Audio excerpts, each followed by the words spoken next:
You ever feel like there's something kind of running in the background of your life? Like this invisible logic that shapes everything? Your successes, your relationships, even how your finances flow? Well, today, we're going to pull back that curtain and take a look at the system behind it all. All right, so let's just dive right in. What's the real secret to how your energy connects with the world around you? You know, with people, with opportunities, with wealth. I mean, why is it that some things in life just click, while other things feel like you're constantly swimming upstream? The thing is, the answer's been hiding in plain sight this whole time, for thousands of years actually. You can think of it like an ancient operating system for energy itself. It's the hidden code that dictates how everything connects, how things get built, and how it all finds its balance. This system, it's called wuxing. Now, a lot of people translate that as the 5 elements, but right there is the first big mix-up. Because, and this is super important, we're not talking about literal physical stuff here. We're talking about 5 fundamental phases of energy. Kind of like different modes or types of energy that describe all the dynamic processes in the universe and, yep, in our own lives too. Okay, so let's meet the 5 key players in this hidden operating system. Once you get a feel for their individual personalities, the whole big picture starts to make a lot more sense. All right, first up, we've got wood. Think growth, development. Then there's fire, all about heat, that upward energy.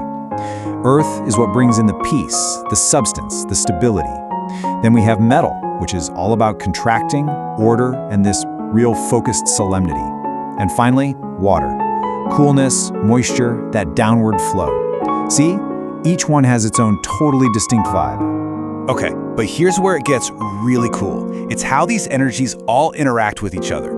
The first relationship, and honestly it's the one that just makes sense, is called the generating cycle. In Chinese, it's shangsheng. And this is all about creation and nourishment. Let's just walk through it together because it's so logical. You've got wood, which feeds fire, right? Like when you drill wood to make a spark.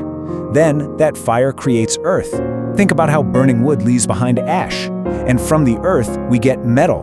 Ores are literally mined from the ground. Then metal carries water. Picture condensation forming on a cold piece of metal. And to finish the loop, of course, water nourishes wood. It makes the plants grow. It's this perfect, beautiful, self-sustaining circle of creation. Really, the best way to picture this whole cycle is to think about a group of really good friends. It's all about mutual support. It's energy nourishment. One friend helps another, who then helps the next, and so on, making sure everyone is thriving. It's that simple. But, you know, creation without any kind of structure, that just leads to chaos. And that's where the second dynamic comes in. It's called the overcoming cycle, or shangke. And listen, this is so important. The word overcoming sounds kind of harsh, but this is not about destruction. It's about control. It's about balance. It's about putting necessary checks in place.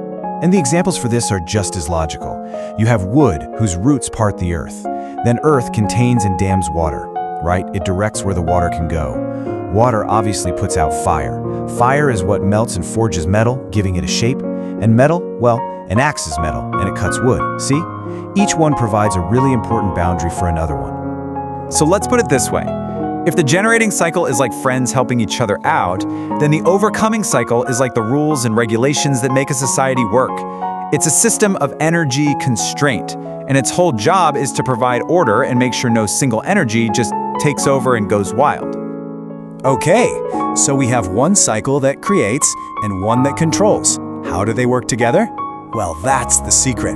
The real magic of this entire system is all about the balance between the two. And here you can see it laid out side by side. The generating cycle, it creates and it builds. That's our friend principle. The overcoming cycle, it balances and directs. That's our rule principle. And here's the thing, you absolutely cannot have one without the other.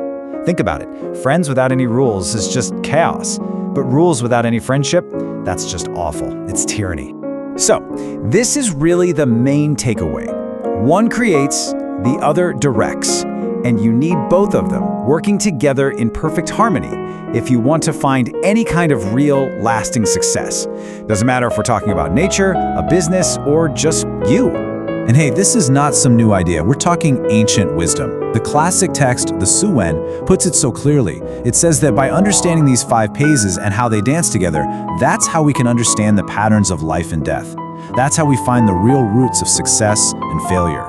All right, so if these ancient texts are right, and this system is the key to success and failure, Then how do we actually use it? We've basically just learned the fundamental rules, right? The basic grammar of this energy language. So, I think it's time we learn how to actually speak it. You get it now. You understand the physics of how all this energy flows, how it creates, and how it finds balance. You can see the engine. But how do we take this amazing insight and apply it to our own lives, to our jobs, to our relationships? How do we actually read our own unique energy blueprint? Well, the way we do that is by learning the specific symbols, the alphabet of this energy language. These are the characters that literally write your personal story. They're called the heavenly stems, and they are the absolute key to unlocking your personal map in this whole system.